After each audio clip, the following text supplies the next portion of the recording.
اعوذ باللہ من الشیطان الرجیم بسم اللہ الرحمن الرحیم رب اشرح لی صدری ویسر لی امری واحلل عقدۃ من لسانی یفقہوا قولی قد نری تقلب وجہک۔ یہاں مخاطب اللہ تعالیٰ ہیں پیارے نبی صلی اللہ علیہ وآلہ وسلم سے، اور یہاں تحویل قبلہ کی آیات جو ہیں بیان کی گئی ہیں، اور پیارے نبی صلی اللہ علیہ وآلہ وسلم سے مخاطب ہو کر اللہ تعالیٰ فرما رہے ہیں، ہم دیکھ رہے ہیں اٹھنا تیرے چہرے کا فی السماء آسمان کی طرف، فَلَنُوَلِّيَنَّكَ لو ہم اسی قبلے کی طرف تمہیں پھیرے دیتے ہیں، قبلۃً ترضاھا جسے آپ یعنی کہ پیارے نبی صلی اللہ علیہ وآلہ وسلم پسند کرتے ہیں، ترضاھا پسند کرتے ہیں۔ فولی وجہک،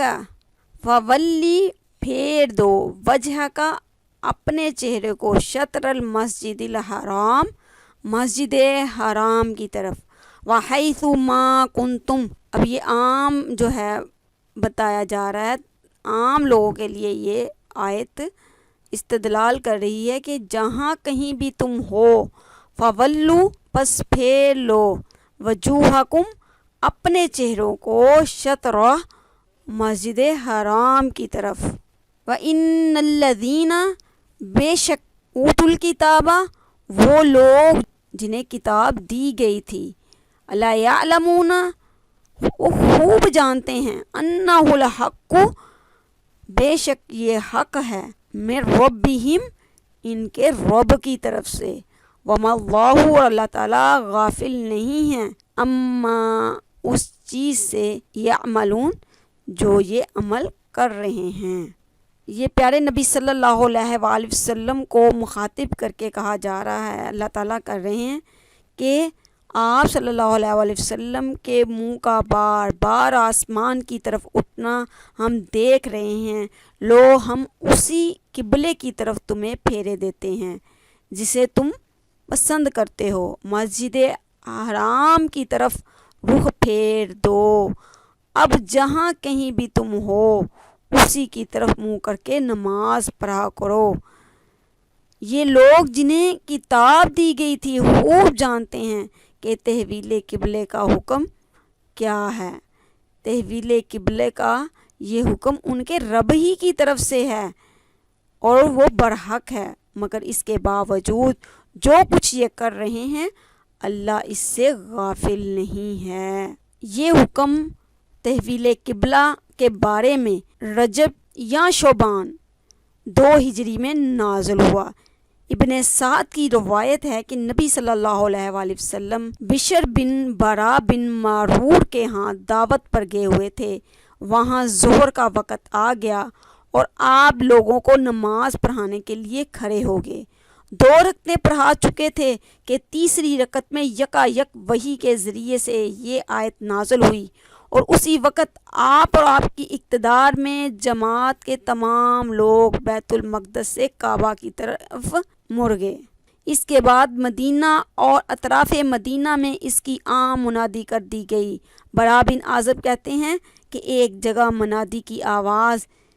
اس حالت میں پہنچی کہ لوگ رکوع میں تھے، حکم سنتے ہی سب کے سب اسی حالت میں کعبے کی طرف مڑ گئے۔ حضرت انس بن مالک کہتے ہیں کہ میں بنی سلمہ میں یہ اطلاع دوسرے روز صبح کی نماز کے وقت لے کر گیا، لوگوں کو کہا، اور لوگ جو ہے 1 رکعت پڑھ چکے تھے کہ ان کے کانوں میں آواز پڑی، خبردار رہو، قبلہ بدل کر کعبے کی طرف کر دیا گیا ہے۔ یہ سنتے ہی پوری جماعت نے اپنا رخ بدل لیا۔ میری پیاری بہنوں، پہلے جو تھا قبلہ بیت المقدس تھا، اور اللہ تعالیٰ نے جب حکم دیا تو پھر کعبہ کی طرف سب مسلمان رخ کر کے نماز پڑھنے لگے۔ اور اس سے ہمیں یہ بھی ایک مسئلہ سمجھ میں آتا ہے کہ اگر ہم سفر میں ہوں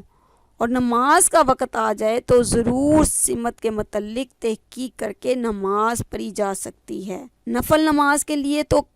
کعبے کا رخ ہونا ضروری نہیں ہے، لیکن فرض نماز میں کعبے کی طرف رخ ہونا لازمی اور ملزوم ہے،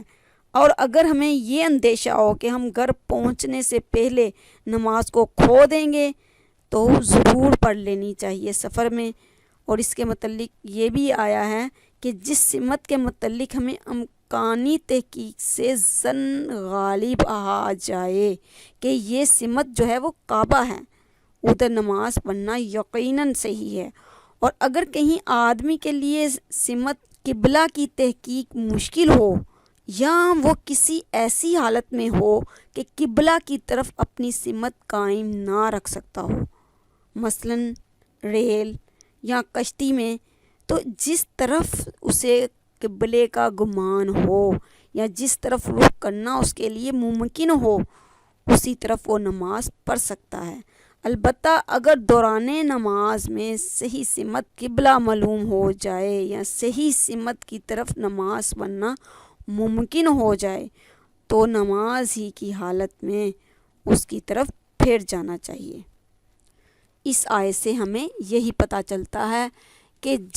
جس وقت جس حکم کا ہمیں پتہ چلے قرآن اور حدیث کے تحت تو ہمیں اس پر عمل کرنا چاہیے،